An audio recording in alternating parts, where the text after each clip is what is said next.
कल के सेशन में हमने सीखा किस तरीके से हम ऑब्जेक्ट को ट्रांसफॉर्म कर सकते हैं, कलरिंग कर सकते हैं। ये हमारे लिए कल का सेशन रहा था। आज के सेशन के लिए हम जो क्विक शेप टूल है, ये क्विक शेप टूल, इसके अंदर ये जितनी भी शेप्स हैं इन सब की प्रॉपर्टीज़ और इन सब पे कैसे वर्क ऑन किया जा सकता है, ये सारी चीज़ें हम देखेंगे। इसके लिए मैं एक मेरी फ़ाइल ओपन कर लेता हूँ।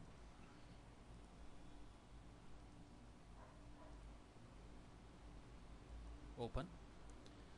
जितनी आप क्विक शेप्स देख रहे हैं वो सारी शेप्स मैंने यहाँ पे बना के रखी है ताकि ड्राइंग मेथड में टाइम ना लगे। हम सीधे सीधे प्रॉपर्टीज़ के ऊपर मूव ऑन हो सके और हम प्रॉपर्टीज़ को सीधा सीधा देख सकें। मैं मेरे जूम टूल को सेलेक्ट कर लेता हूँ और यहाँ से मैं मेरे एक पर्टिकुलर ऑब्जेक्ट को मैं बड़ा कर लेता हूँ। पॉइंटर टूल से क्विक शेप टूल को यहाँ रख दिया। सबसे पहला ऑब्जेक्ट क्विक रेक्टेंगुलर। यहाँ से हम नोड टूल को सेलेक्ट करते हैं, ऑब्जेक्ट को सेलेक्ट करते हैं। देखिए यहाँ पे दो चीज़ दी हुई है, कॉर्नर रेडियस और स्कल्प्ट करने के लिए, जिसमें अगर मैं वैल्यू 0 कर देता हूँ तो रीसेट हो जाता है। यहाँ से मैं मेरी लाइन के स्टाइल्स बदल सकता हूँ। यहाँ से मैं मेरी लाइंस को बड़ा छोटा ये जितना भी चाहूँ उतनी साइज़ के अंदर कर सकता हूँ। और यहाँ से मैं चाहूँ तो किसी भी शेप के ऊपर, किसी भी शेप पे जो कि क्विक शेप के अंदर आपको दिख रही है, कि सपोज़ मुझे इसको हार्ट शेप में कन्वर्ट करना है, तो मैं यहाँ से डायरेक्टली क्लिक करूँगा और मुझे उस शेप के ऊपर जाना होगा और वो उसी शेप में कन्वर्ट हो जाएगा। तो आप क्विक शेप में सिंपल एक शेप बना के भी यहाँ से आप जंप करा के दूसरी शेप ले सकते हैं, और दूसरी शेप आप चाहें तो ड्रॉ भी कर सकते हैं। तो अब हम प्रॉपर्टी देखते हैं इसकी नोड के साथ में क्या क्या हो सकती है। जैसे ही मैं ये नोड टूल लेता हूँ तो देखिए मैं इसे ऊपर की तरफ इंक्रीज़ कर रहा हूँ तो कॉर्नर रेडियस मिल रहा है। मेरे रेक्टेंगुलर को मैं राउंडेड कॉर्नर कर सकता हूँ, और जब मैं नीचे की तरफ लेके जाता हूँ इसको माइनस के अंदर वैल्यूज़ को, तो ये स्कल्प हो जाता है। दूसरा टूल देखते हैं हम।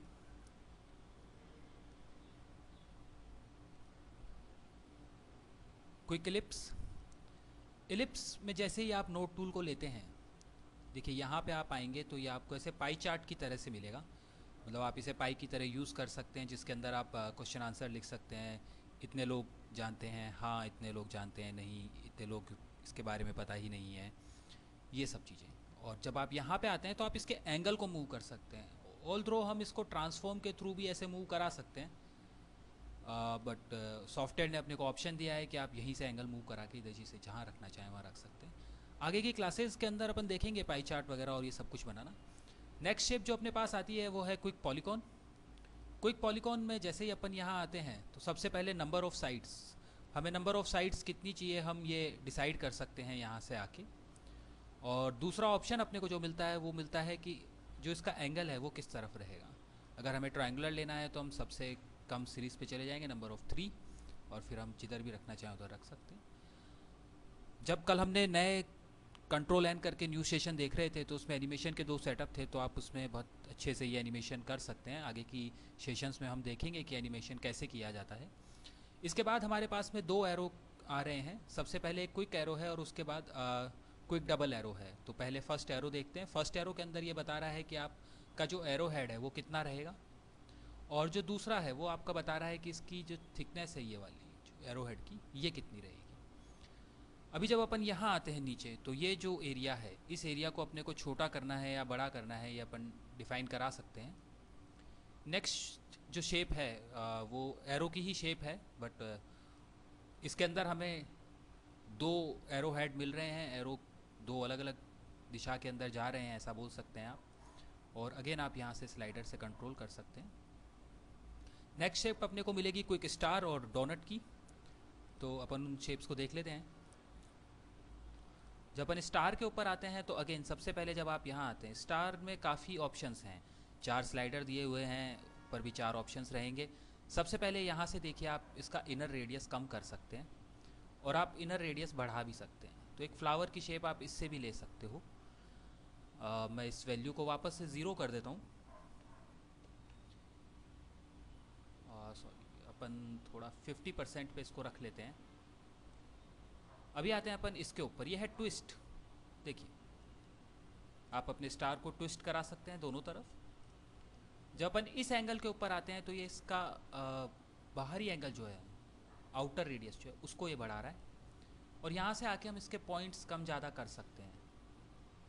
ग्रेडियंट कलर देके हम रेज इफेक्ट्स और ये सब बना सकते हैं, जो अपन आगे की क्लासेस के अंदर सीखेंगे। अभी अपन आते हैं डोनट शेप के ऊपर। ये शेप, नोड टूल लेते हैं। ऑल्थ्रो ये सर्किल जैसा ही दिखता है, यहाँ से आप इसे चाहो तो क्लोज कर सकते हो, बट इसमें इनर रेडियस यहाँ पे अलग से दिया हुआ है जो कि होलो है। आप कलर फिल करेंगे तो आपको दिखेगा। फिर यहाँ पे आके आप बता सकते हैं इनर रेडियस कितना रहेगा, और यहाँ से आप अगेन वही एंगल डिसाइड कर सकते हैं। फिर टू स्क्रीन करते हैं, नेक्स्ट शेप के ऊपर आते हैं। शेप अपने पास बना हुआ है, अगेन जूम टूल ले लेते हैं, एक ऑब्जेक्ट को हाईलाइट कर लेते हैं।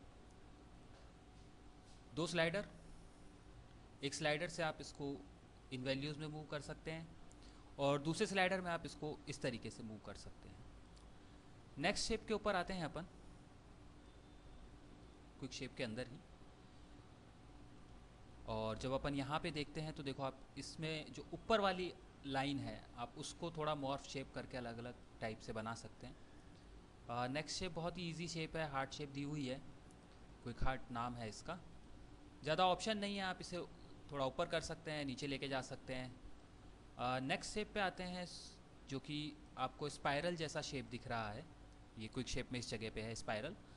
यहाँ पे आप आते हैं तो देखिए आप यहाँ से आप नंबर ऑफ़ स्पाइरल्स बढ़ा सकते हैं और नंबर ऑफ़ स्पाइरल्स कम कर सकते हैं। और जब आप इस पे जाते हैं टोटल टर्न्स पे, तो आपको टर्न्स कितने चाहिए स्पाइरल में आप ये काउंट करा सकते हैं। तो स्पाइरल में अपने पास ये 2 चीज़ आ गई है।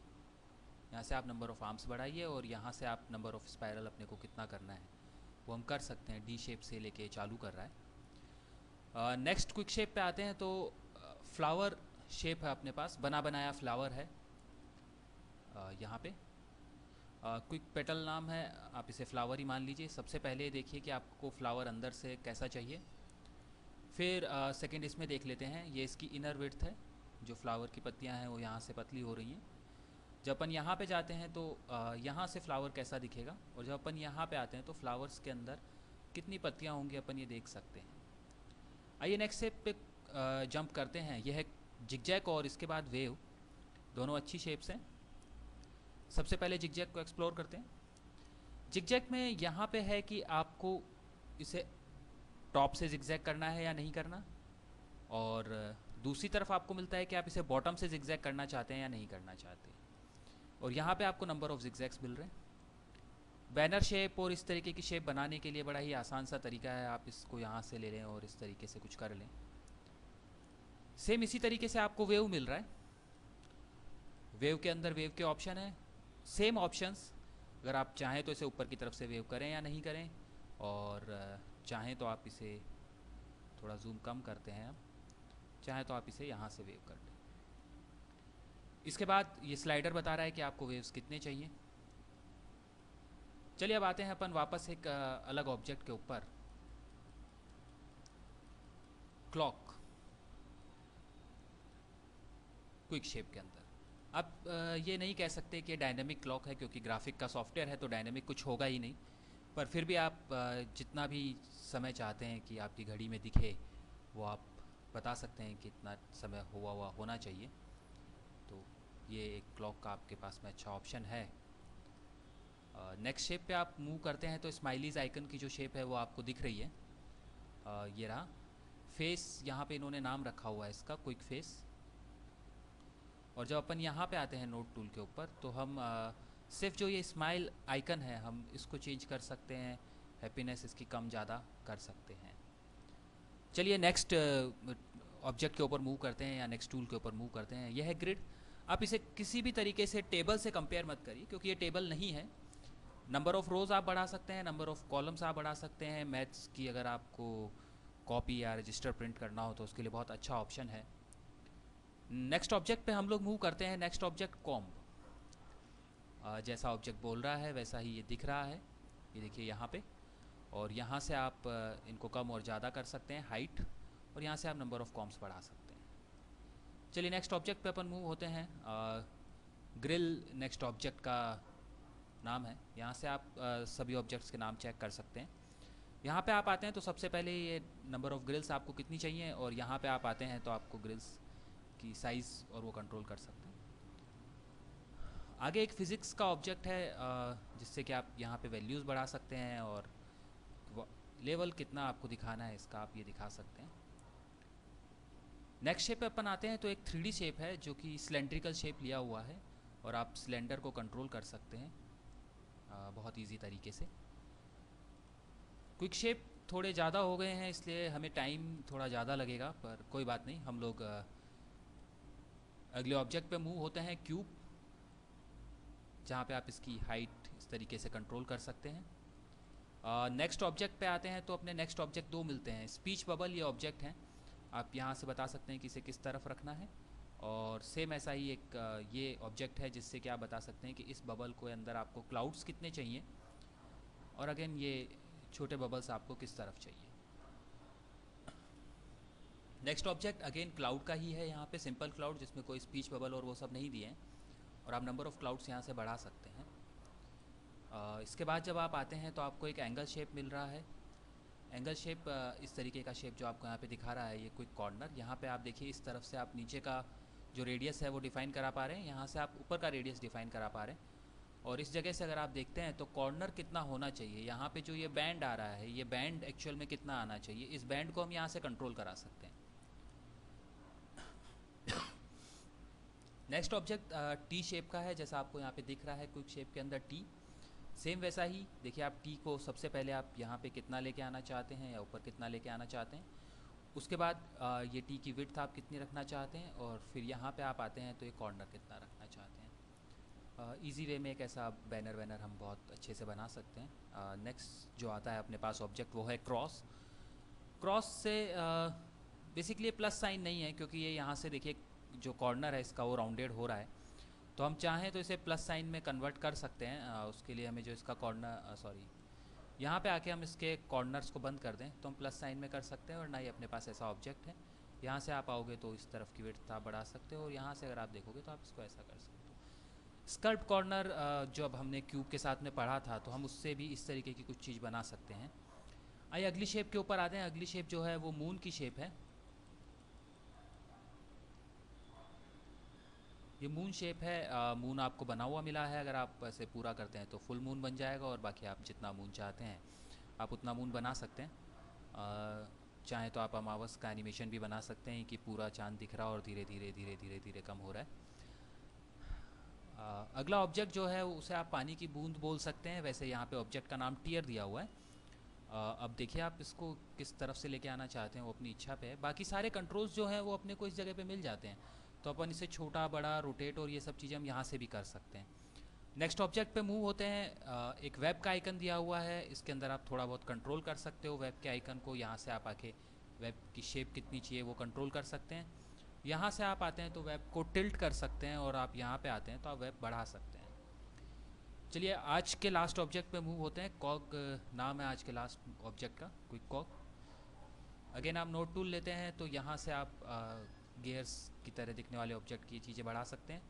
यहाँ से आप इनर रेडियस को कंट्रोल कर सकते हैं, और जब आप यहाँ पे आते हैं इस पॉइंट के ऊपर, ये थोड़ा स्मूथ नहीं है, तो देखिए ऐसे 3 शेप आपको दे रहा है।